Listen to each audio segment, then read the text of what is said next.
Shalom Army of God, gak kerasa ya, udah 1 minggu lewat begitu saja. Tapi sungguh sebuah sukacita bisa menyambut teman-teman semua di tempat ini.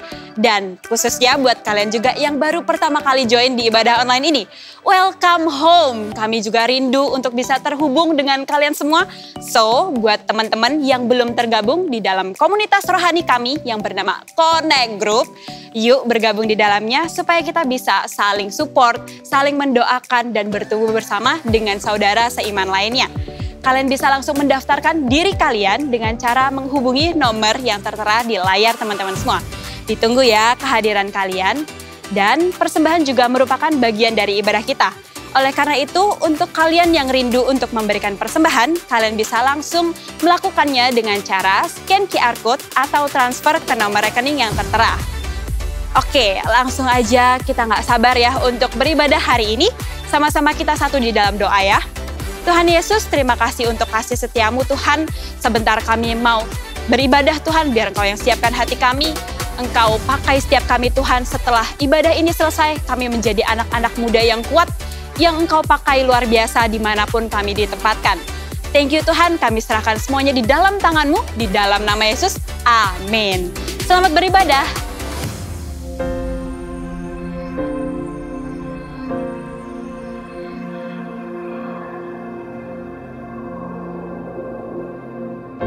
Orang yang suka memuji akan kuat roh doanya.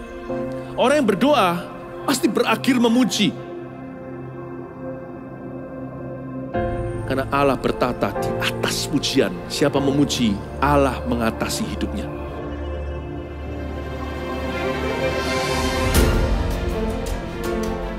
The Year of Praise, tahun pujian menjadi sebuah petualangan yang tiada dua. Menjadi sebuah pelajaran hidup yang langsung dari Kristus. Menjadi sebuah pengalaman yang indah. Waktu kita memuji Tuhan, seluruh kerajaan itu berdiri di sampingmu. Waktu kita memuji, seluruh kerajaan Allah dan kereta-keretanya yang tidak kelihatan berkuda dan berapi-api itu berada di kanan kiri. Semakin fisik kita lemah, roh kita semakin memuji Tuhan. Semakin jasmani kita terbatas, semakin rohani kita tidak boleh dibatasi.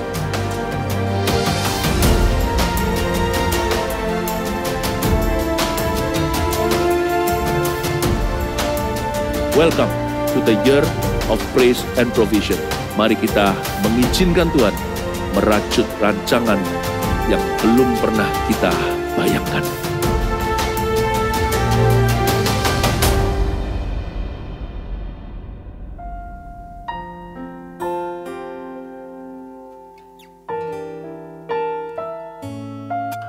Kami datang ke hadirat-Mu Tuhan, untuk menyembah-Mu.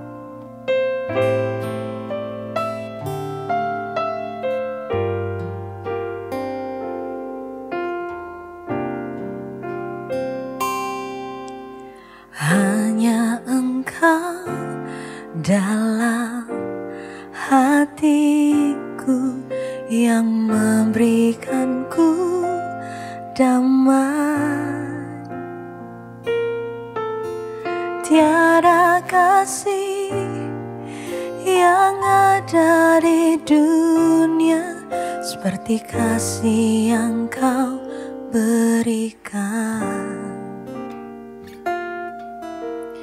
Maka jiwaku pun memuji, aman di baik-Mu. Satu asa di dalam hidupku, bersama-Mu sepanjang masa. Yang ku puja hanya diri-Mu satu, yang selalu setia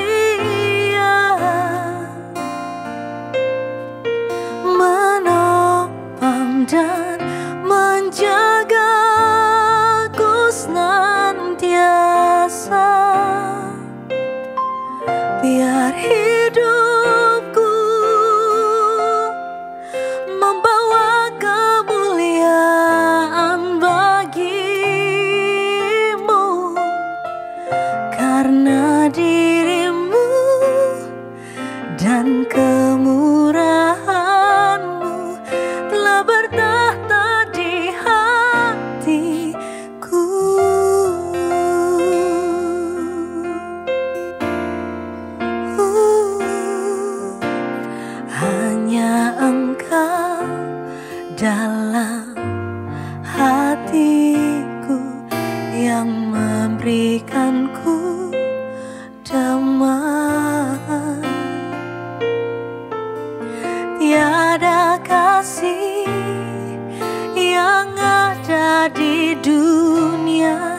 seperti kasih yang kau berikan.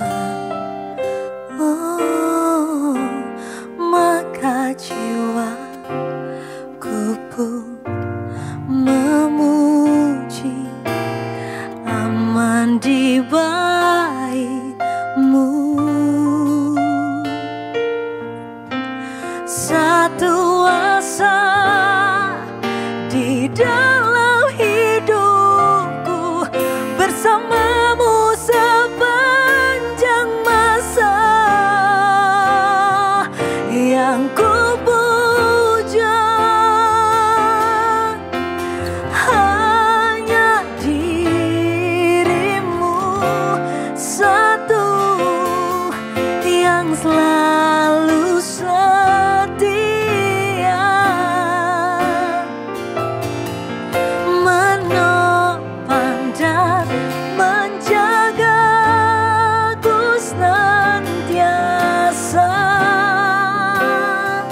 Biar hidupku membawa kemuliaan bagi-Mu, karena diri-Mu dan kemurahan-Mu telah bertahta di hatiku. Yang ku puja hanya diri-Mu, oh Tuhan.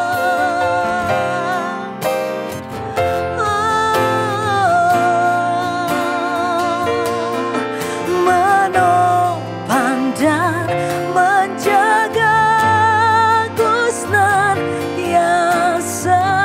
Biar hidup kami, biar hidupku membawa kemuliaan bagi-Mu, karena diri-Mu dan kemurahan-Mu telah bertahta di hatiku.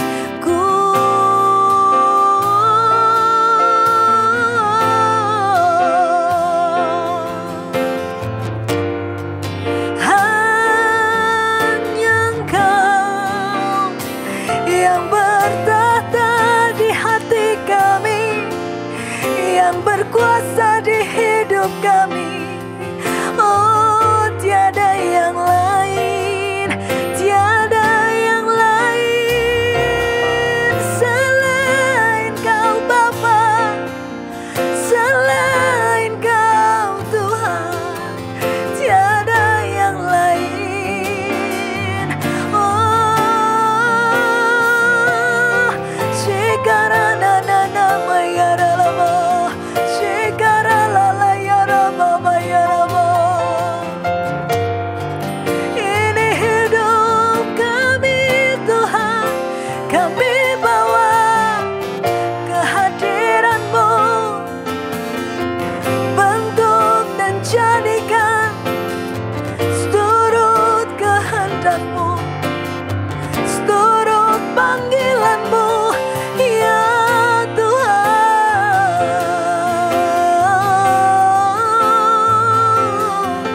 Shikarala nana yarara mama, shikarana nana nana nana. Biar nama-Mu yang kami puji, biar Kau saja yang ditinggikan. Oh, Kau yang termulia, Kau yang terbesar. Oh,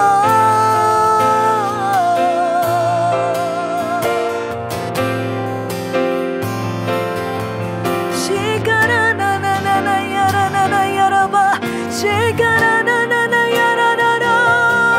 Kami naikkan pujian, kami naikkan hormat hanya bagi-Mu, hanya untuk-Mu. Shikarana nana yarala bayarada. There's none like You. Ooh.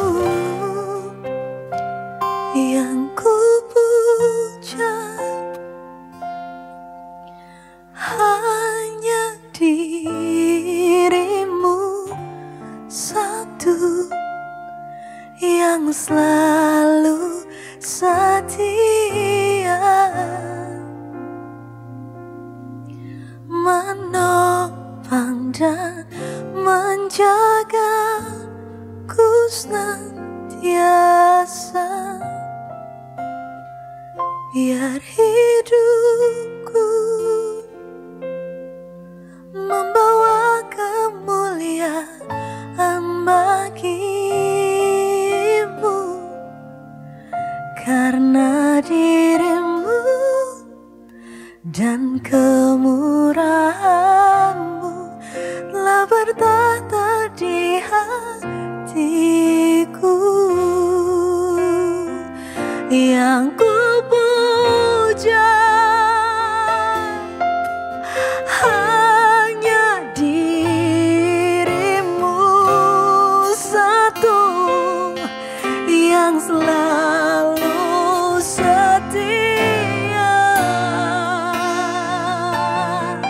menopang dan menjagaku senantiasa, biar hidup kami, biar hidupku membawa kemuliaan bagimu, karena dirimu dan kemurahanmu telah bertata di hatiku. Yang ku puja, yang ku puja hanya dirimu satu, yang selalu setia.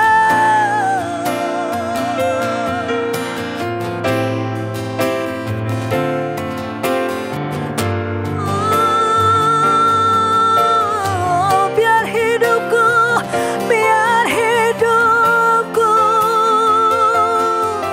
membawa kemuliaan bagimu,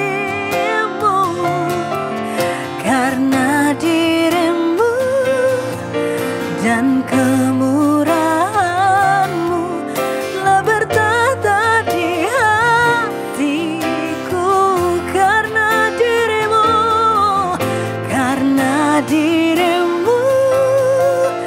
dan kemurahanmu telah bertata di hatiku, karena dirimu dan kemurahanmu telah bertata di hatiku,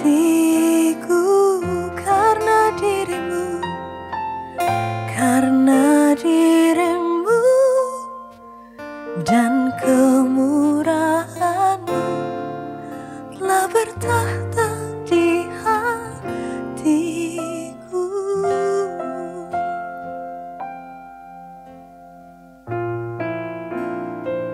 Shikaranana yarara, oh Tuhan, biar hidup kami terus memuliakan nama-Mu, terus menyenangkan hati-Mu.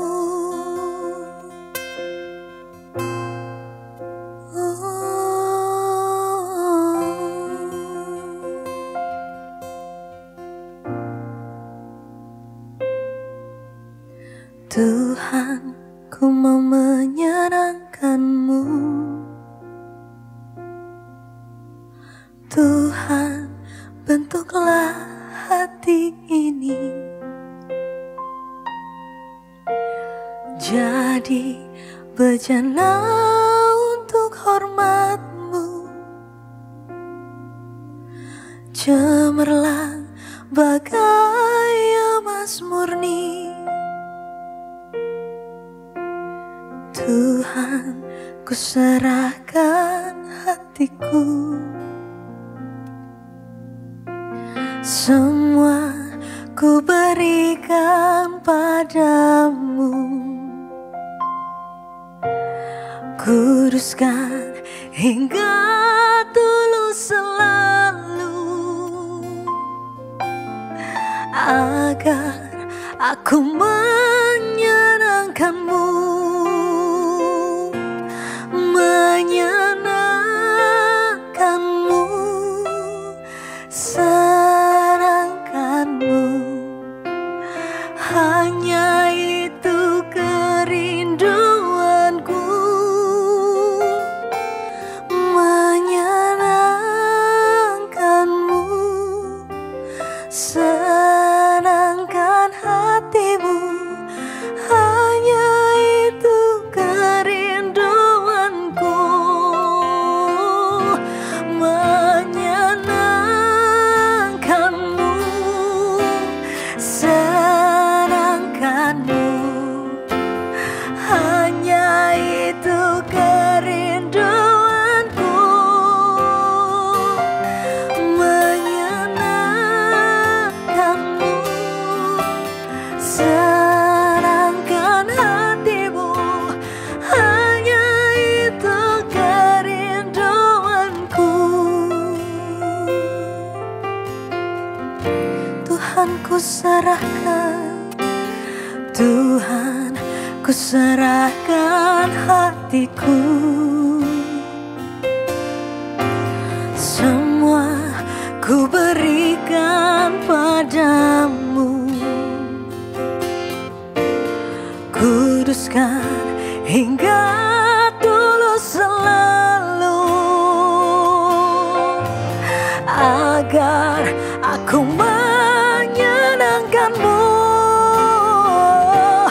menyenangkanmu, senangkanmu. Hanya itu kerinduanku, menyenangkanmu, senangkan hatimu. Hanya itu kerinduanku.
Thank you Tuhan buat kebaikan-Mu. Thank you buat pujian dan penyembahan hari ini Tuhan. Hari ini kami mau duduk dekat Tuhan.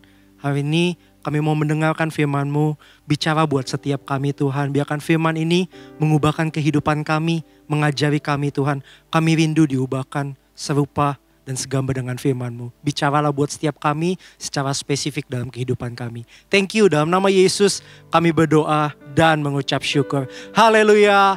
Amin. Shalom Army of God. Dimanapun kalian berada, saya berdoa supaya dimanapun kalian berada, kalian ini dalam kondisi yang sehat, dalam kondisi yang baik-baik aja ya. Saya excited hari ini untuk membagikan firman Tuhan. Saya excited banget karena saya percaya hari ini firman Tuhan sanggup mengubahkan kehidupan setiap kita, mengubahkan hati dan pikiran kita. Amin. By the way, kita sudah memasuki bulan September. Enggak baru sih, sebenarnya udah dari minggu lalu, udah bulan September. Tapi kalau saya ingat-ingat, bulan September, bulan ke-9 dari 12 bulan di 2021. Rasanya kalau kita hitung 2021 sebagai persentase, itu kita udah 34 perjalanan teman-teman. Kita udah 75% atau 34 perjalanan. Rasanya cepet banget. Baru rasanya kemarin yaudah tahun baru. Wah tahun yang baru nih. Berdoa supaya A, B, dan C mau resolusi apa. Tiba-tiba udah 9 bulan kemudian. Dan sekarang kita udah di bulan September. Cepet banget rasanya. Saya juga kayak wah time flies gitu ya. Nah bicara juga soal bulan September. Kebanyakan dari kita pasti udah mulai masuk kuliah. Dan udah mulai masuk sekolah. Sebenarnya nggak cuma di bulan September sih. Mungkin ada beberapa teman-teman yang dari bulan Agustus yang lalu, sebulan lalu udah masuk duluan. Udah mulai semester yang baru. Tapi juga ada beberapa teman-teman di bulan September yang baru mau. Mungkin di lusa, di Senin berarti lusa dari hari ini. Kayak gitu ya, baru masuk kuliah atau baru masuk sekolah, baru mulai tahun ajaran yang baru. Tapi yang paling penting adalah maksimal. Yang paling penting adalah kita maksimal di tahun ajaran yang baru ini, di semester yang baru ini, kita maksimal mengerjakan apa yang Tuhan percayakan pada kita. Amin.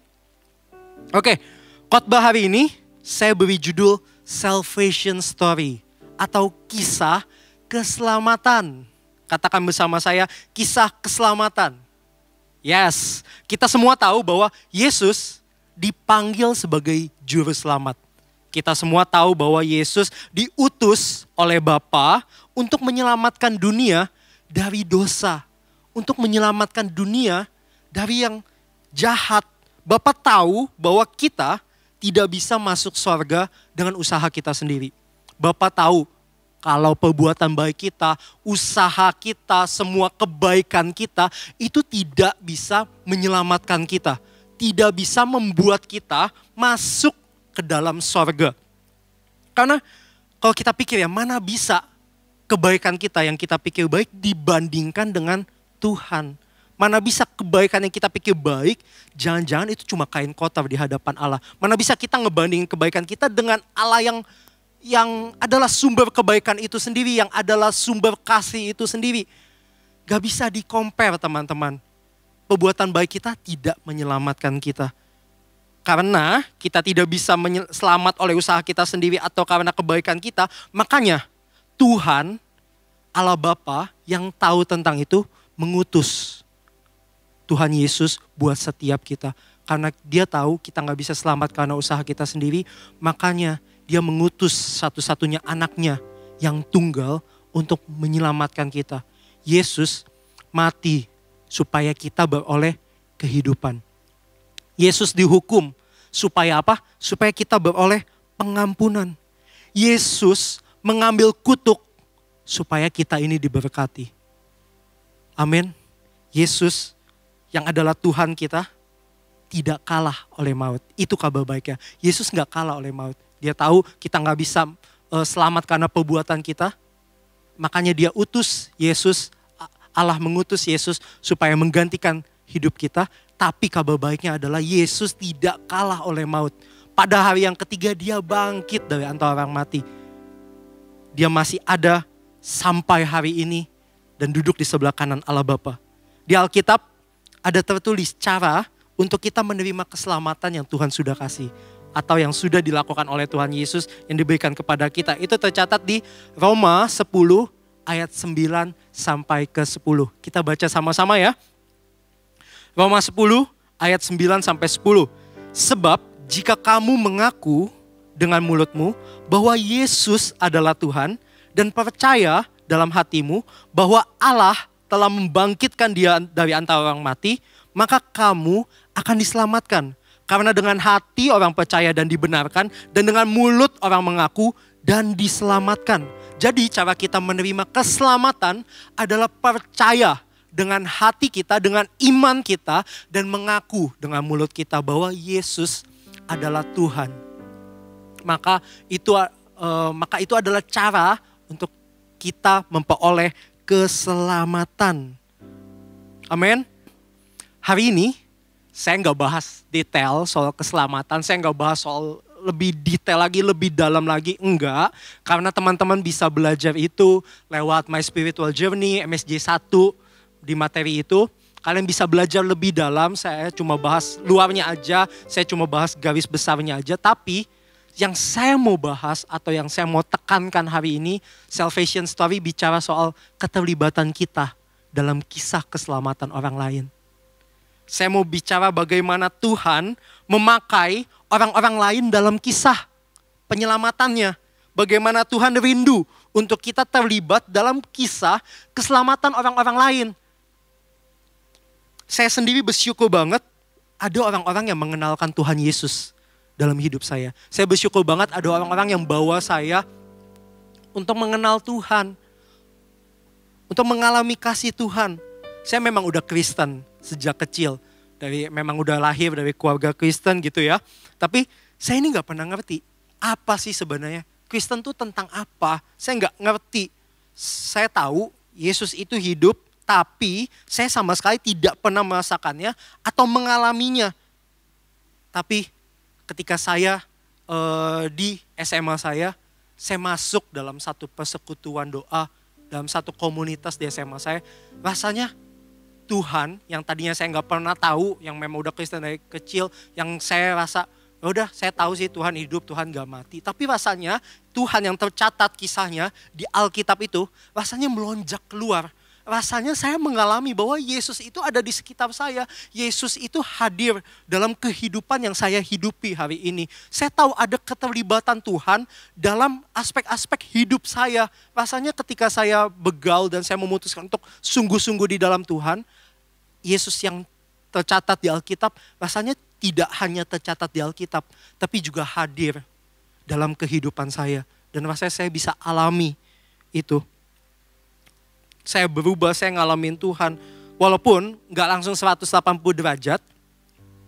Tapi perlahan-lahan Yesus mulai memulihkan kehidupan saya. Saya masih ingat saya yang tadinya pahit, dendam. Waktu itu ada ibadah di sekolah saya. Ada panggilan untuk altar call maju yang mau mengampuni. Akhirnya saya ambil keputusan untuk maju gaya. Saya akhirnya maju. Saya maju, saya ucapkan kata-kata pengampunan buat dan memaafkan orang itu. Saya melepaskan pengampunan dan saya ambil keputusan itu. Saya yang benar-benar gak pede, gak mau belajar terbuka, gak mau bergaul. Saya jadi belajar untuk terbuka sama orang lain. Banyak hal yang Tuhan ubahkan dalam kehidupan saya. Ada 2 hal yang saya syukuri sampai hari ini. Yang pertama, menerima Tuhan Yesus sebagai Tuhan dan Juru Selamat pribadi saya. Dan yang kedua, karena saya punya teman-teman atau komunitas saya yang mengenalkan saya tentang Tuhan. Yang membawa saya untuk kenal siapa Yesus. Yang walaupun saya udah dengar di sekolah minggu, saya udah dengar dari kecil tentang Yesus. Tapi ketika teman-teman saya kenalkan, ajarin saya untuk bertumbuh, baca Alkitab, saya ngerasa saya ini dalam pergaulan yang tepat. Saya punya pergaulan yang tepat untuk mengenal Tuhan.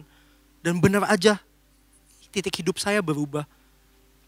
Yang tadinya saya punya kebiasaan ngomong kata-kata kasar, jatuh dalam dosa A dan B, nyontek dan lain sebagainya. Saya jadi merasa itu salah, itu bukan hal yang berkenan.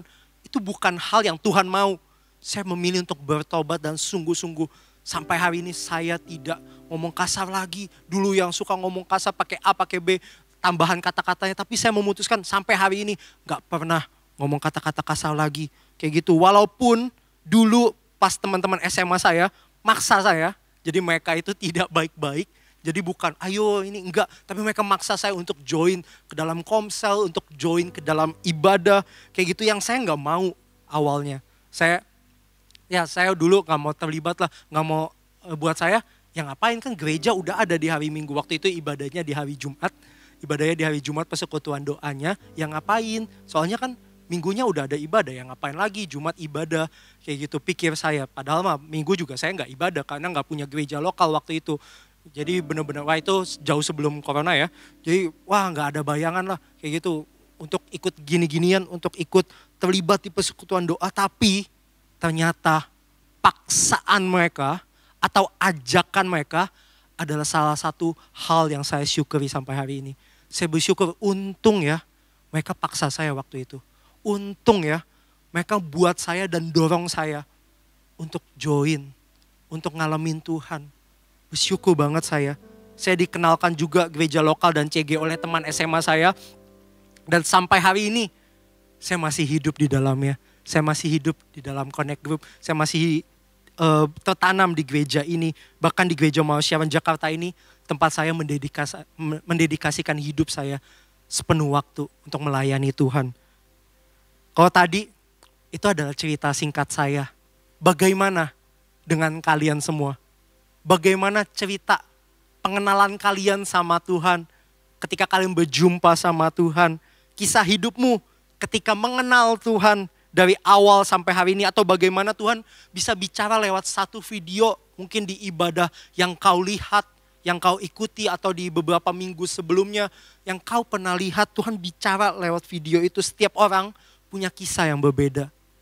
Ketika mereka ngalamin Tuhan, bagaimana mereka berjumpa dengan Tuhan. Ada yang diajak temannya ke gereja, ada yang nonton video khotbah, ada yang datang ke ibadah spesial, ikut CG, atau dijangkau lewat CG Fun. Macam-macam caranya. Bisa teman-teman recall kembali ya, memorinya. Dulu pas aku pertama kali ke GMS gimana ya, atau pertama kali ngalamin Tuhan gimana ya. Caranya beda-beda teman-teman. Bagaimana kalian sampai akhirnya ikut Tuhan beda-beda. Tapi pertanyaannya, apa perasaanmu ketika kamu dijamah Tuhan melalui itu? Apa perasaanmu ketika kalian ikut ibadah spesial itu, ikut CG Fun itu, atau ikut CG ditantang terima Tuhan? Apa perasaannya? Dulu ketika saya awal-awal maju altar call, mengaku dosa di hadapan Tuhan, rasanya yang saya alami itu terharu banget. Saya rasanya lega banget. Saya rasanya damai dan seneng banget ketika saya ngalamin Tuhan. Ketika ada pesan Injil yang diberitakan dalam hidup saya tahu bahwa saya diampuni. Pendosa seperti saya, orang yang jahat seperti saya, ternyata mampu dibebaskan oleh Tuhan. Yang saya pikir dosa saya ini jahat banget. Ternyata dosa yang semerah itu bisa Tuhan ubah menjadi seputih bola salju. Saya dengar kabar baik itu bahwa Yesus mati ganti hidup saya, gantikan saya. Dan saya rasanya terharu, seneng banget, sukacita banget, lega banget. Dan saya yakin perasaan yang sama juga dialami oleh teman-teman. Ketika teman-teman ngalamin Tuhan, apa yang teman-teman alami? Apa yang teman-teman rasakan? Senang, sukacita atau terharu saking baiknya Tuhan? Saya sedih banget ngelihat, wah Tuhan baik banget dalam kehidupanku. Perasaannya sama, mungkin caranya beda-beda tapi perasaannya sama. Itulah yang terjadi ketika Injil diberitakan. Itulah yang terjadi ketika kabar baik diberitakan. Saya kasih 3 poin tentang Injil. Yang pertama, what? Injil adalah kabar baik. Katakan kabar baik. Siapa yang gak seneng dengar kabar baik? Siapa yang gak seneng kalau misalnya kita dengar satu info atau satu pengumuman yang baik. Kayak misalnya di bulan lalu Indonesia menang medali emas ganda putri di Olimpik di Tokyo. Wah, saya seneng banget saya ngelihat teman-teman saya, wah pada post di Instagram story-nya mereka bangga banget ngelihat mendengar kabar baik ini. Wah, Indonesia menang, mereka langsung post di story mereka. Mereka seneng banget, mereka sukacita banget. Atau saya kasih contoh lain. Misalnya teman-teman ikut satu undian. Teman-teman ikut satu undian dan ternyata nama teman-teman tuh tercantum sebagai pemenang. Nama teman-teman tercantum sebagai salah satu orang yang mendapatkan hadiah. Rasanya gimana? Seneng banget kan? Rasanya gimana? Wah, sukacita banget. Atau nggak usah yang kayak undian berapa ratus juta, nggak usah, giveaway. Ada satu selebgram di Instagram, adain satu giveaway. Teman-teman ikut, lakuin post apa, ikutin kata-katanya dan lain-lainnya. Pas diundi, teman-teman tuh nama teman-teman masuk di tag, di mention. Wah, dapat voucher 50.000. Wah, gimana perasaan teman-teman? Seneng kan? Apa yang kalian lakukan ketika kalian dapat kabar senang itu? Kita bagiin, kita infoin ke teman-teman kita. Wih, gue menang nih, dapat voucher nih 50.000. Wih, atau pas kemarin medali emas Indonesia. Wah, Indonesia menang. Kita langsung forward, langsung share kemana-kemana. Kita bagikan kabar baik itu, kita bagikan kabar yang sukacita itu. Sama halnya dengan Injil. Injil adalah kabar baik buat seluruh manusia. Injil adalah kabar baik buat kamu, buat keluargamu, buat saudaramu, buat temanmu, buat setiap orang yang kamu kenal. Injil adalah kabar baik itu. Tapi bisa aja mereka ini belum kenal, mereka belum pernah dengar tentang kabar baik ini. Bisa aja mereka belum pernah atau merasa asing mendengar hal itu. Bahwa kabar baik ini, bahwa Yesus mati untuk mereka. Bahwa Yesus mati menebus dosa mereka. Bahwa ada satu pribadi yang menyiapkan satu tempat buat mereka di sorga. Namanya Tuhan Yesus. Bahwa ada orang yang melepaskan mereka dari maut. Dari hukuman yang seharusnya mereka jalani, tapi tidak jadi mereka jalani. Kenapa? Karena Yesus sudah menggantikan itu. Itu kabar baiknya.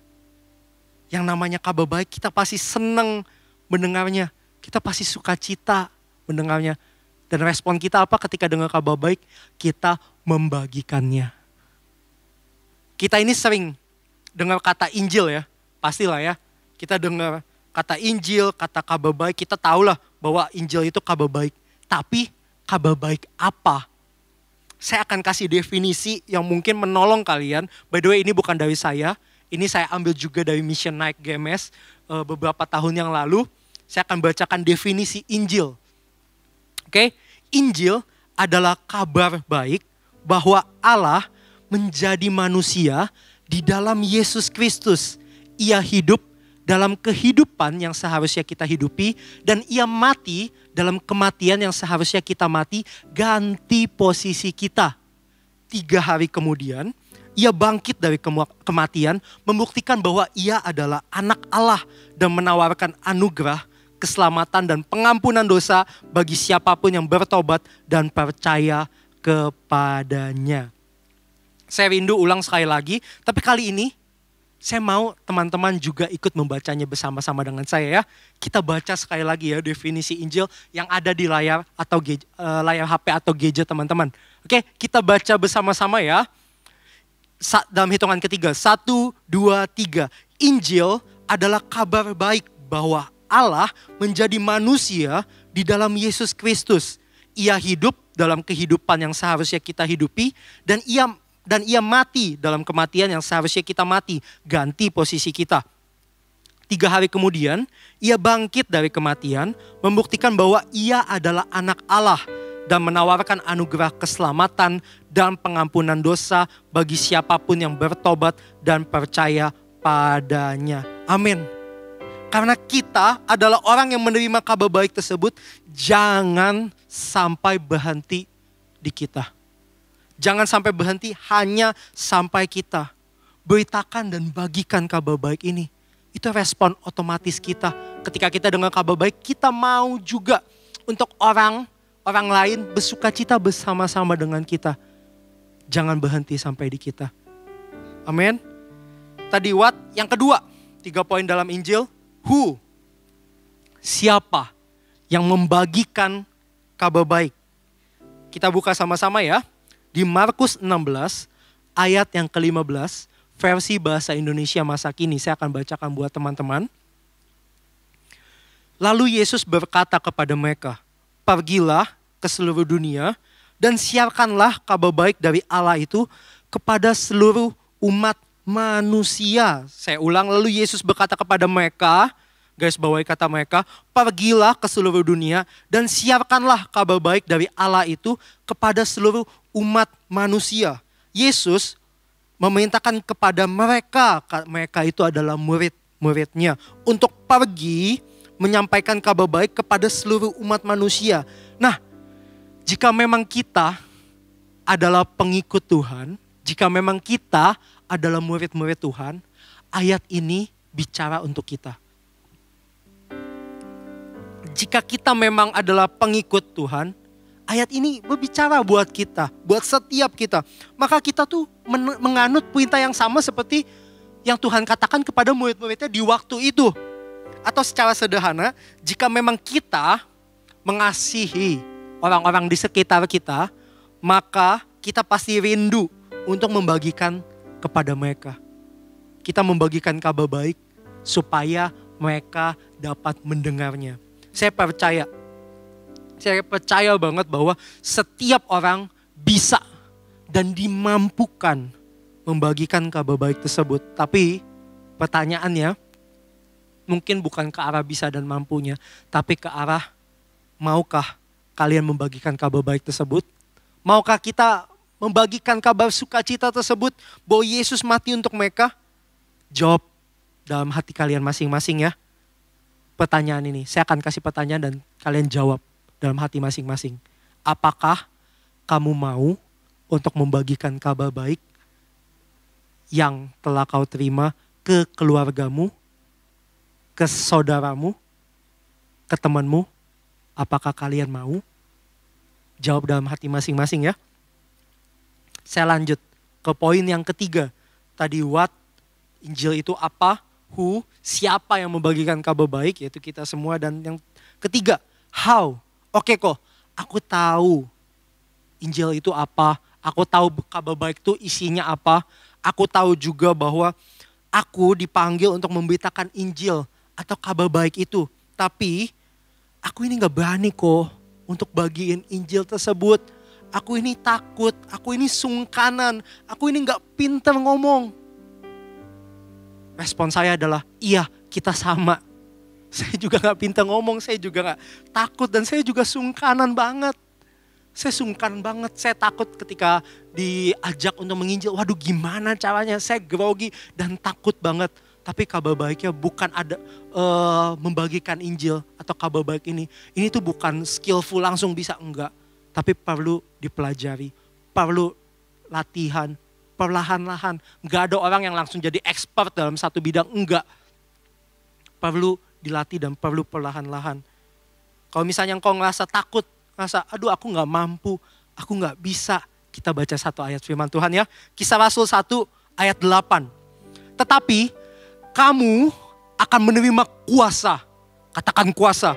Kalau Roh Kudus turun ke atas kamu dan kamu akan menjadi saksiku di Yerusalem dan di seluruh Yudea dan Samaria dan sampai ke ujung bumi. Tetapi kamu akan menerima kuasa kalau Roh Kudus turun ke atasmu dan kamu akan menjadi saksiku. Ketika Roh Kudus turun ke atas kita, dikatakan di firman Tuhan, kita akan terima kuasa itu untuk menjadi apa? Menjadi saksinya Tuhan. Ternyata bukan karena kemampuan kita untuk menjadi saksi, tapi ternyata karena kerinduan Tuhan. Tapi karena Tuhan yang memampukan kita untuk menjadi saksinya. Ternyata Tuhan yang membuat kita mampu dan sanggup untuk menjadi saksinya. Kata di ujung bumi yang tadi kita baca artinya sampai setiap manusia yang tinggal di muka bumi ini mendengarkan kabar baik tersebut. Mendengarkan Injil tersebut. Bagian kita sederhana teman-teman. Bagian kita adalah mau. Bagian kita adalah bersedia. By the way, mungkin saya akan bagikan sedikit tips buat teman-teman untuk membagikan Injil. Waktu untuk nginjil itu nggak perlu lama-lama teman-teman. Untuk kalian pikir, aduh nanti kata-katanya gimana ya, bakal ceritain panjang, wah bisa sampai 15-30 menit. Enggak, cukup 3 menit aja. Sederhana, saya bagi jadi 3 bagian, 3 menit ini kita bagi jadi 3 bagian. Yang 1 menit pertama adalah ceritakan bagaimana hidup kalian sebelum mengalami Tuhan. Menit kedua, ceritakan bagaimana saat kalian mengalami Tuhan. Dan menit yang ketiga, ceritakan bagaimana sesudah kalian mengalami Tuhan. Jadi 3 menit aja. Nggak perlu kalian pikirin kata-kata yang panjang, nggak, to the point aja. Nggak perlu pikirkan hal detail kayak, iya waktu itu di tahun segini, di jam segini, nggak usah. Ceritakan aja di waktu yang lalu sebelum kalian mengalami Tuhan, apa yang terjadi. Setelah itu pas kalian mengalami Tuhan, wah senang banget rasanya, aku ditebus, aku beroleh keselamatan, aku rasanya yang rasa berdosa, aku mengalami kelegaan daripada Tuhan. Dan sesudah aku jadi yang tadinya ngomong kata-kata kasar, jadinya enggak ngomong kata kasar lagi. Aku yang tadinya terikat dalam dosa A, jadinya terbebas dosa B. Aku tahu aku diampuni, aku terbebas. Atau yang tadinya aku nggak mau ngampunin, aku belajar melepas pengampunan dan hidupku berubah. 3 menit aja, nggak perlu lama-lama, nggak perlu dibuat-buat, bahkan jadi apa adanya aja. Ceritakan sesuai pengalamanmu. Karena Injil bukan bicara tentang kemampuan kita dalam menyampaikan kesaksian kita, bukan. Tapi Injil adalah kekuatan Allah. Bahwa Yesus mati buat setiap manusia, menebus dosa kita dan tidak kalah oleh maut, tapi bangkit pada hari yang ketiga sebagai bukti bahwa Yesus sudah menang. Dan kita juga bisa menang bersama-sama dengan Tuhan. Amin. Amin. Oke, kalau dibilang susah, nginjil tuh susah gak sih kok? Saya rasa ya susah-susah enggak sih. Kenapa? Karena saya pun juga pernah lakuin ini teman-teman. Saya pernah sekitar di tahun 2018, leader saya tuh nantang saya, ayo kita ke mall, bagi berdua-berdua ke mall, datengin ke orang yang kita nggak kenal sekalipun. Jadi saya orang yang sungkanan ini datang ke orang yang nggak kenal, kita bagikan kabar baik ini. Wah saya grogi banget, saya takut banget teman-teman, sungkan banget kayak nanti gue harus ngomong apa, nanti gue nyapanya kayak gimana. Wah takut banget, grogi banget. Tapi saya ingat bahwa saya ini udah diperlengkapi, saya tahu Injil itu apa, saya tahu aturan 3 menit ini sederhana banget kayak gitu. Dan saya tahu bahwa ini bukan tentang saya, tapi saya rindu untuk orang tuh kenal Tuhan dan dapat kabar baik ini. Jadi yaudah, wes lanjut aja, gas aja lah. Gak usah pusingin malu di mana, udah gas aja karena ini kabar baik dan saya rasa ini urgent untuk orang lain dengar. Saya rasa ini perlu untuk orang lain terima kabar baik tersebut. Yang namanya kabar baik pasti sukacita untuk diterima oleh orang lain. Saya go ahead, saya datang. Waktu itu saya ketemu sama satu bapak-bapak lagi duduk. Saya coba, wah kayaknya saya terdorong untuk datengin bapak-bapak itu. Saya coba datang ke bapak-bapaknya, duduk di sebelahnya. Pertama kayak, waduh awkward, kayak maju gaya. Tapi udah beraniin diri, saya duduk di sebelah bapaknya dan saya ajak ngobrol. Saya bagikan Injil itu apa, saya bagikan dulu sebelum saya kenal Tuhan, saat saya ngalamin Tuhan, dan sesudah saya ngalamin Tuhan. Saya udah bagikan, kasih kesaksian dan lain-lainnya. Terus saya tanya sama bapaknya, mau gak bapak untuk menerima kabar baik ini, atau menerima Tuhan Yesus sebagai Tuhan dan Juru Selamat, kayak gitu. Dan tahu jawaban dia apa? Enggak dulu. Dia jawab, enggak dulu deh, saya tetap berpegang sama iman saya. Terus kayak, wah, tapi ya udah, nggak masalah. Walaupun saya ya sedih sih, tapi it's okay, nggak apa-apa. Saya nggak memaksa dia untuk langsung terima, enggak. Bagian saya adalah taat. Walaupun memang belum, tapi saya yakin benih yang saya tabur nggak pernah sia-sia. Yang penting adalah mereka terima kabar baik ini. Mereka terima kabar sukacita bahwa mereka ini dapat pengampunan daripada Tuhan. Bagian saya ini taat. Kalau dibilang susah, ya enggak juga. Walaupun deg-degan, yes saya tahu. Namanya juga pertama kali. Namanya juga belum sering lakukan itu. Tapi ketika coba dilakukan, coba dikomunikasikan, saya jadi enggak takut tuh. Saya jadi enggak, ya deg-degan masih ada sometimes. Tapi go ahead aja karena saya tahu kabar ini kabar yang benar. Dan ini kabar sukacita. Walaupun saya takut, tapi saya lebih rindu untuk orang lain dengar kabar ini. Untuk orang lain ngalamin apa yang saya ngalamin. Saya tahu teman-teman juga pernah ngalamin Tuhan, dijamah Tuhan, ngerasain kebaikan Tuhan. Pertanyaannya, mau gak supaya orang lain ngalamin apa yang kita alami? Kebaikan yang daripada Tuhan yang kita alami. Penyertaan daripada Tuhan, hubungan yang manis dengan Roh Kudus yang kita alami. Mau gak orang lain tuh ngalamin yang sama? Untuk bersaksi kita hanya perlu ceritakan apa adanya. Gak perlu dibuat-buat karena saya percaya Injil, sekali lagi, Injil adalah kekuatan Allah. Amin. Bukan pada seberapa hebatnya kita dalam menceritakan atau menyampaikan sesuatu. Satu cerita terakhir, saat kita buka ya. Di Lukas 5 ayat yang ke-17 sampai 26. Cerita ini adalah kisah tentang orang lumpuh yang dibawa oleh teman-teman, nggak tahu sih teman-temannya atau kenalannya, yang jelas ada beberapa orang datang bawa orang lumpuh ini kepada Yesus. Kita baca ya, Lukas 5 ayat 17 sampai ke 26. Saya akan bacakan buat teman-teman. Pada suatu hari ketika Yesus mengajar, ada beberapa orang Farisi dan ahli Taurat duduk mendengarkannya. Mereka datang dari semua desa di Galilea dan Yudea dan dari Yerusalem. Kuasa Tuhan menyertai dia sehingga ia dapat menyembuhkan orang sakit. Lalu datanglah beberapa orang mengusung seorang lumpuh di atas tempat tidur. Mereka berusaha membawa dia masuk dan meletakkannya di hadapan Yesus. Karena mereka tidak dapat membawanya masuk berhubung dengan banyaknya orang di situ. Naiklah mereka ke atap rumah lalu membongkar atap itu dan menurunkan orang itu dengan tempat tidurnya ke tengah-tengah orang banyak tepat di depan Yesus. Ketika Yesus melihat iman mereka, berkatalah ia, "Hai saudara, dosamu sudah diampuni." Hai saudara, dosamu sudah diampuni, ayat 21. Tetapi ahli-ahli Taurat dan orang-orang Farisi berpikir dalam hatinya, siapakah orang yang menghujat Allah ini? Siapa yang dapat mengampuni dosa selain daripada Allah sendiri? Akan tetapi Yesus mengetahui pikiran mereka.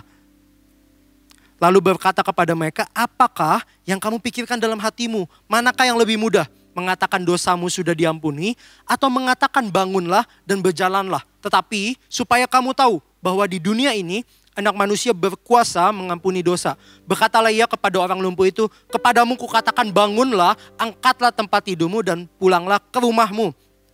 Dan seketika itu juga bangunlah ia di depan mereka lalu mengangkat tempat tidurnya dan pulang ke rumahnya sambil memuliakan Allah. Semua orang itu takjub lalu memuliakan Allah. Dan mereka sangat takut katanya, hari ini kami telah menyaksikan hal-hal yang sangat mengherankan. Jadi Yesus ini ada di sebuah rumah. Teman-teman, Yesus lagi ngajar ke banyak orang. Jadi perhatikan baik-baik kata apa yang dikatakan di ayat firman Tuhan. Datanglah beberapa orang mengusung seorang lumpuh di atas tempat tidur. Jadi waktu itu nama Yesus tuh udah tersebar bahwa Yesus ini sanggup menyembuhkan orang sakit. Yesus ini mengajar sesuatu yang kayak, wah kita gak pernah dengar ini sebelumnya. Jadi nama Yesus udah tersebar. Nah, saya rasa beberapa orang ini udah dengar kabar tentang Yesus itu. Jadi Yesus yang mampu menyembuhkan orang sakit ini. Dan mereka ini mencoba membawa orang yang dia kenal, si lumpuh ini, kepada Yesus. Tapi malah kehalang sama orang banyak karena yang mau mendengarkan Yesus itu rame banget. Jadi bayangin lokasinya ya, dalam satu rumah, wah padat banget sampai ke muka pintu. Sampai rumah itu gak muat. Sampai, wah tapi orang lumpuh ini harus kita bawa. Beberapa orang ini rindu supaya datengin orang lumpuh ini kepada Yesus untuk disembuhkan. Kan tapi rumahnya tuh padat banget, rame banget. Gimana mau lewat mereka? Ini tuh dialami sama beberapa orang itu. Mereka mau lewat dan ada keperluan tapi gak bisa. Akhirnya gak tahu ide dari siapa, mungkin salah satu atau ide bersama-sama mereka. Mereka pikir untuk oke, kalau misalnya kita gak bisa lewat, kita bongkar bagian atasnya. Kita bongkar aja atap rumahnya. Dan akhirnya mereka bongkar dan mereka turunkan orang lumpuh itu di bagian atasnya Yesus. Setelah Yesus melihat iman mereka, orang yang membawa si lumpuh itu, Yesus mengampuni dosa si orang lumpuh itu dan menyembuhkannya. Tapi kata mereka ini atau nama mereka itu tidak tercatat loh di Alkitab. Nama mereka ini yang tertulis dalam kisah ini tidak tercatat di Alkitab. Tapi perbuatannya dikenal dan dicatat, bahkan dibaca oleh seluruh orang di dunia sampai saat ini. Karena apa? Karena mereka beriman membawa orang yang lumpuh itu, entah temannya, entah keluarganya, datang kepada Yesus. Karena iman mereka, dosa seseorang diampuni. Karena iman mereka, si lumpuh jadi berjalan. Mereka namanya gak pernah tercatat di Alkitab. Tapi kita tahu kisahnya, kita tahu imannya. Tujuan mereka ini sederhana. Mereka ini cuma bawa orang yang lumpuh itu kepada Yesus.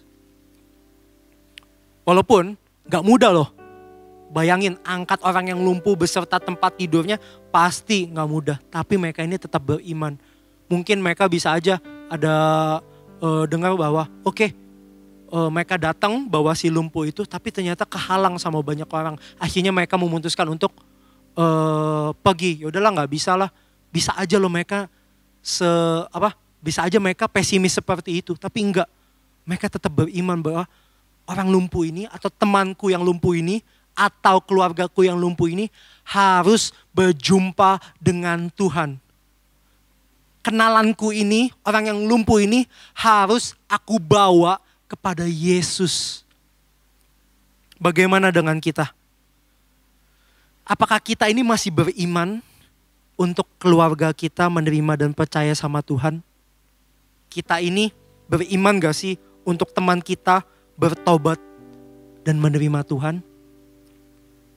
Masihkah kita ini berdoa dan menyebut nama menyebut nama mereka di hadapan Tuhan? Saya ingat bahwa saya ini hasil doa seseorang. Saya ingat bahwa ada satu orang teman saya yang memutuskan untuk berpuasa dan berdoa untuk keselamatan jiwa saya. Saya tahu belakangan memang bahwa setelah saya bertobat, setelah saya sungguh-sungguh ikut Tuhan, saya tahu belakangan bahwa orang ini yang berdoa buat saya. Saya yakin juga bahwa kita semua adalah hasil dari doa seseorang. Bahwa kita semua adalah hasil dari persekutuan seseorang dengan Tuhan. Dari doa yang dipanjatkan dengan sungguh-sungguh. Dari hasil puasa orang-orang di sekitar kita, orang-orang yang kenal kita. Kita ini hasil dari doa seseorang. Ada orang-orang yang berdiri di antaramu dengan Tuhan. Ada orang-orang yang menjadi imam sebagai penyambung antara engkau dengan Tuhan. Orang lumpuh ini selamat dan diampuni dosanya berkat siapa? Berkat iman orang-orang yang membawa orang yang lumpuh ini kepada Tuhan. Salvation story ini bukan hanya bicara tentang Yesus yang menjadi juru selamat dunia, yang menyelamatkan kita semua, tapi bicara juga tentang apa? Tentang kerinduan Tuhan untuk kita terlibat dalam kisah keselamatan orang lain. Saat ini saya mau ajak kita semua untuk datang sama Tuhan dan memberikan diri dipakai oleh Tuhan. Panggilan ini bukan dari saya, tapi dari kerinduan Tuhan memakaimu. Tuhan sangat bisa dan mampu untuk, dia gak pakai kita, bisa banget. Bisa aja dia tulis di langit, Yesus adalah Tuhan. Udah, saya yakin banyak orang yang percaya langsung sama Tuhan Yesus. Saya yakin banget, tapi Tuhan gak pakai itu. Walaupun Tuhan bisa pakai cara itu, tapi Tuhan memilih untuk apa? Memakai kita. Orang-orang yang penuh kelemahan ini, orang-orang yang mungkin gugup, yang takut, yang sungkan, yang gak tahu, gak jelas ngomongnya. Tapi Tuhan mau pakai kita yang penuh kekurangan ini. Kenapa? Supaya kita ngerti hatinya Tuhan. Supaya kita ngerti bahwa ada kerinduan untuk orang lain terima Tuhan. Untuk orang lain ngalamin Tuhan. Untuk orang lain ngalamin apa yang disebutkan kabar baik itu. Bahwa dia menerima Tuhan Yesus sebagai Tuhan dan Juru Selamat. Mereka menerima keselamatan itu. Kenapa? Karena pesan yang dibagikan. Karena Yesus terlalu baik dalam kehidupan mereka. Mereka menerima Tuhan. Mereka tahu inilah kabar baik itu. Mereka tahu bahwa mereka diampuni. Amin. Tuhan mau supaya kita ngerti kerinduan Tuhan untuk orang lain menerima keselamatan. Makanya dia pakai setiap kita. Pertanyaannya, maukah kalian berdoa untuk teman-teman kalian yang belum mengenal Tuhan? Maukah kalian pakai waktu-waktu ini untuk menjadi orang yang berdiri di antara, to stand in the gap, di antara orang itu dengan Tuhan, menjadi imam, membawa nama mereka dalam doa setiap hari, supaya orang ini kenal siapa Tuhan, supaya orang ini ngalamin Tuhan, menerima Tuhan dan menerima keselamatan. Amin. Maukah engkau jadi penyambung? Maukah engkau jadi imam hari ini? Mari sama-sama kita datang dalam hadirat Tuhan. Kita sama-sama sembah Tuhan. Kita sama-sama bawa dalam doa dengan penuh kerinduan. Amin. Mari kita sama-sama sembah Tuhan. Want to run to the altar and catch the fire, to stand in the gap between the living and the dead. Give us a heart of compassion for a world without vision. We will make a difference, bringing hope to our land. We want to run to the altar and catch the fire, to stand in the gap between the living and the dead. Give us a heart of compassion for a world without vision. We will make a difference, bringing hope. We want to run to the altar and catch the fire, to stand in the gap between the living and the dead. Give us a heart of compassion for the world without vision. We will make a difference, bringing hope to our land. We want to run to the altar and catch the fire, to stand in the gap between the living and the dead. Give us a heart of compassion for a world without vision. We will make a difference, bringing hope to our land. We want to run to the altar and catch the fire, to stand in the gap between the living and the dead. Kami rindu Tuhan.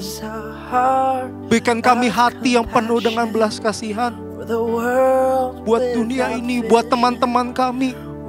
Kami rindu mereka mengalami Tuhan. Kami rindu mereka berjumpa dengan Tuhan. We want, yes, we want to run to the altar. Kami mau datang sebagai imam, berdoa buat keluarga kami, buat teman-teman kami, buat orang-orang di sekitar kami. Mereka yang belum kenal Tuhan, mereka yang belum pernah dengar kabar baik ini, mereka yang belum terima keselamatan. Kami mau one day ketika di sorga, kami bersama-sama dengan mereka semua dalam satu rumah, bersama-sama dengan Tuhan dan dengan orang-orang lainnya. Kami rindu Tuhan, pakai setiap kami. Tuhan, pakai setiap Army of God di tempat ini, dimanapun mereka berada. Tuhan, biarkan hati yang rindu, biarkan hati yang penuh dengan belas kasihan mengisi hati kami, mengisi jiwa kami. Tuhan, kami mau dipakai sama Tuhan. Kami mau Tuhan, kami rindu. Tuhan, Tuhan, kami berdoa buat teman kami. Kami tahu Yesus yang kami alami. Sudah begitu banyak hal yang kami alami, kebaikan Tuhan. Kami juga mau teman kami alami. Kami juga mau orang lain alami ini. Kami mau keluarga kami alami. Kami mau saudara kami alami. Kami mau teman kami alami Tuhan. Berikan kami keberanian. Berikan kami kerinduan. Berikan kami belas kasihan. For a world without vision, we will make a difference, bringing hope. We want to run to the altar and catch the fire, to stand in the gap between the living and the dead. Give us a heart of compassion for a world without vision. We will make a difference, bringing hope to our land. Thank you Tuhan. Thank you buat firman-Mu. Hari ini saya mau tantang bagi setiap kalian, Army of God. Maukah engkau jadi imam? Maukah engkau jadi penyambung? Maukah engkau jadi pendoa-pendoa syafaat untuk orang-orang yang belum kenal Tuhan di sekitarmu? Mungkin itu keluargamu, mungkin itu temanmu atau saudaramu. Hari ini Tuhan bicara dan kasih gambaran siapa orangnya. Ini Tuhan bicara buat setiap engkau. Tuhan kasih nama-namanya buat setiap engkau. Itulah yang harus kau doakan. Itulah mereka yang harus kau bagikan kabar baik itu dan kau doakan hari ini. Maukah engkau dipakai Tuhan menjadi pendoa-pendoa dan menjadi alat kerajaan Tuhan atau penyambung lidah Tuhan, membagikan kabar baik buat setiap mereka? Maukah engkau, jika engkau mau, dimanapun kalian berada, di kamar kalian, di kosan kalian, taruh tanganmu di hati seperti ini. Yes. Ya, saya lihat dengan iman bahwa ada orang-orang yang rindu untuk dipakai sama Tuhan. Taruh tanganmu di hatimu seperti ini. Yes, saya berdoa buat kalian. Tuhan Yesus, hamba berdoa Tuhan buat orang-orang ini, buat Army of God ini Tuhan. Kalau mereka rindu Tuhan, pakai mereka Tuhan, berikan mereka keberanian. Berikan kami keberanian Tuhan untuk mengabarkan berita baik ini, mengabarkan kabar baik ini Tuhan. Dan pakai kami Tuhan, dimanapun kami berada Tuhan, jadi pendoa-pendoamu, jadi imam buat setiap mereka yang belum kenal Tuhan. Pakai setiap kami Tuhan, ini kami, ini kerinduan kami Tuhan. Kami mau, pakai kami Tuhan. Use me Lord, use me, pakai kami Tuhan. Thank you buat orang-orang yang mau dan rindu untuk dipakai Tuhan. Thank you, biarkan kau berikan keberanian, kau urapi, kau pakai Tuhan di dalam nama Tuhan Yesus. Thank you Tuhan, thank you. Thank you buat firman-Mu, thank you buat kebaikan-Mu Tuhan. Hari ini kami juga mau memperingati kematiannya Tuhan. Hari ini kami mau memperingati perjamuan terakhir-Mu. Kami mau Tuhan melakukan perjamuan kudus. Hari ini bagi setiap engkau, dimanapun kalian berada, mari kita siapkan roti dan anggur untuk melakukan perjamuan kudus sebentar lagi. Jika engkau tidak punya roti, kalian bisa pakai crackers atau lainnya. Dan juga jika kalian tidak punya anggur, kalian bisa pakai air putih dan lain-lainnya. Mari kita persiapkan hati kita masuk dalam perjamuan kudus. Makasih ya Tuhan, makasih. Kami tahu ini kerinduannya Tuhan. Kami tahu kerinduan Allah supaya setiap kami memperoleh tempat di sorga. That's why Engkau mengutus Yesus, anak-Mu yang tunggal, supaya setiap kami beroleh keselamatan, supaya setiap kami beroleh pengampunan. Terima kasih telah mengambil jalan salib itu. Terima kasih sudah setia Tuhan sampai di atas kayu salib. Hari ini kami mau memperingati kematian-Mu, memperingati-Mu, apa yang Kau lakukan 2000 tahun yang lalu. Thank you Tuhan, siapkan hati kami, siapkan pikiran kami Tuhan. Sebab pada malam waktu Ia diserahkan, Ia mengambil roti. Mari sama-sama kita mempersiapkan roti kita angkat di hadapan Tuhan.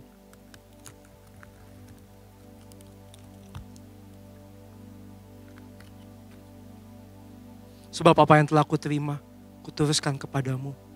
Yaitu ia pada malam, waktu ia diserahkan, mengambil roti. Mari kita sama-sama angkat roti kita dengan tangan kanan kita. Mengambil roti, ia memecah-mecahkannya dan berkata, inilah tubuhku yang kuserahkan padamu. Perbuatlah ini setiap kali kau memakannya sebagai peringatan akan aku. Roti yang kau pegang melambangkan tubuh Kristus. Tubuh yang tercabik buat hidupmu. Tubuh yang digantikan. Yang seharusnya kita yang disalib. Seharusnya kita yang dihukum. Tapi Yesus menggantikannya dengan tubuhnya. Supaya setiap kita tidak menerima hukuman dan menerima pengampunan. Tubuh roti ini melambangkan tubuh. Dan ketika kita memakannya, kita sedang bersekutu dengan tubuh Kristus. Makanlah di dalam nama Tuhan Yesus.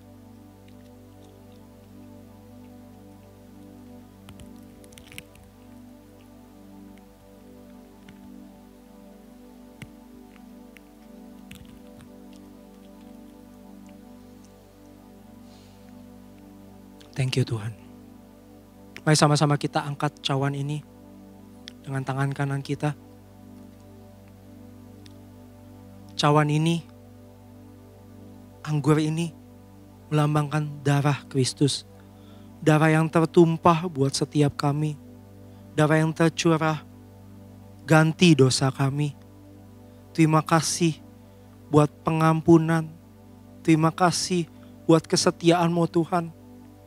Karena kesetiaan-Mu, karena ketaatan-Mu, kami beroleh hidup yang kekal bersama-sama dengan Tuhan. Cawan ini, anggur ini melambangkan darah Kristus. Darah yang tercurah bagimu dan bagiku. Minumlah dan setiap kali kau meminumnya sebagai peringatan engkau sedang bersekutu dengan darah Kristus. Minumlah di dalam nama Tuhan Yesus.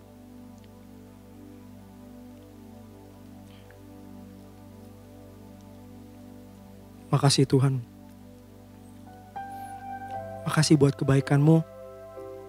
Kami tahu Kau terlalu baik buat setiap kami. Kau terlalu baik Tuhan. Makasih buat salib-Mu. Makasih buat ketaatan-Mu. Makasih telah dicambuk ganti kami. Terima kasih telah dimahkotai duri ganti kami. Terima kasih telah dipukul, diludahi, dihina ganti kami. Terima kasih telah pikul salib buat setiap kami. Sungguh kami sebenarnya gak layak menerima ini dengan cuma-cuma. Tapi Kau tetap berikan kepada kami dengan cuma-cuma. Terima kasih buat kesetiaan-Mu. Terima kasih buat tubuh dan darah yang telah Kau berikan. Kami mengucap syukur atas itu semua Tuhan. Terima kasih ya Tuhan. Thank you. Kami gak punya kata lain selain terima kasih. Thank you ya Tuhan. Ini kami mau tutup ibadah kami. Pimpin setiap kami Tuhan. Jadi army of God yang setia dan taat. Dan rindu untuk menyampaikan kabar Injil sampai ke ujung bumi. Pakai setiap kami Tuhan. Army of God dimanapun kalian berada. Hari ini angkat kedua tanganmu. Yes. Terimalah berkat daripada Allah Bapa. Cinta kasih daripada Yesus Kristus. Dan persekutuan yang manis dengan Allah Roh Kudus yang akan menyertaimu senantiasa dari hari ini bahkan sampai selama-lamanya. Kau akan jadi kepala dan bukan ekor. Kau akan terus naik dan tidak turun. Dan apapun juga yang kau perbuat akan Tuhan buat berhasil. Sebab kita anak-anaknya, sebab kita mengandalkan Tuhan. Terimalah berkat ini dan pakai setiap kami Tuhan. Terimalah berkat ini di dalam nama Tuhan Yesus Kristus. Haleluya. Amin.